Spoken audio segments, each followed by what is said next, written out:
കേരള പത്രപ്രവർത്തക യൂണിയൻ നടത്തുന്ന journalist cricket ലീഗിന് ഇന്ന് തുടക്കമാകും. വയനാട് കൃഷ്ണഗിരി സ്റ്റേഡിയത്തിലാണ് മത്സരം. പ്രിയങ്ക ഗാന്ധി എംപി ടൂർണമെന്റ് ഉദ്ഘാടനം ചെയ്യും.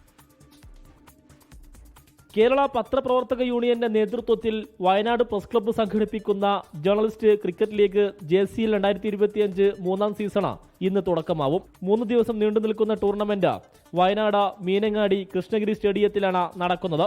കേരളത്തിലെ വിവിധ പ്രസ് ക്ലബ്ബ് ടീമുകൾ ടൂർണമെന്റിൽ മാറ്റുരക്കും. കേരള പത്രപ്രവർത്തക യൂണിയൻ സംസ്ഥാന team, Kerala sports journalist association team ഉൾപ്പെടെ 4 ടീമുകൾ പങ്കെടുക്കുന്ന മത്സരവും അരങ്ങേറും.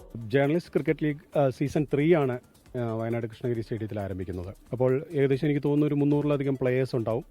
ഒരു വലിയ ടൂർണമെൻ്റാണ് നടക്കുന്നത്. 3 ദിവസങ്ങളായി, ഇന്ന് മുതൽ 3 ദിവസങ്ങളായിട്ട് നടക്കുന്നു.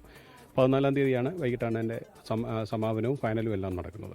കേരളത്തിലെ ജേർണലിസ്റ്റുകൾക്ക് നമുക്ക് നമ്മുടെ ജോലിഭാരത്തിനിടയിൽ കിട്ടുന്ന ഒരു വലിയൊരു എൻ്റർടൈൻമെൻറ്റ് എന്നത് ആണ് ഇതിൻ്റെ പ്രധാനമെങ്കിലും വളരെ ആവേശം നിറഞ്ഞ മത്സരങ്ങളായിരിക്കും നടക്കുക. ടൂർണമെന്റിന്റെ ഉദ്ഘാടനം പ്രിയങ്ക ഗാന്ധി MP നിർവഹിക്കും. കായിക രാഷ്ട്രീയ രംഗത്തെ പ്രമുഖർ പങ്കെടുക്കും. തുടർന്ന് മെഗാ മ്യൂസിക്കൽ ഇവന്റും നടക്കും. സമാപന ചടങ്ങും സമ്മാന വിതരണവും 14-ന് വൈകിട്ട് 5-ന് നടക്കും. JCL ആദ്യമായാണ് വയനാട്ടിൽ നടക്കുന്നത് എന്ന് ഭാരവാഹികൾ അറിയിച്ചു. 24 വയനാട്. ലോകത്തെവിടെയായാലും ഏത് സമയത്തും 24 വാർത്തകളും ഓഗ്മെന്റഡ് റിയാലിറ്റി പാക്കേജുകളും എക്സ്പ്ലെയിനറുകളും വിശദമായി കാണാൻ ഞങ്ങളുടെ YouTube ചാനൽ നിങ്ങൾക്ക് സബ്സ്ക്രൈബ് ചെയ്യാം.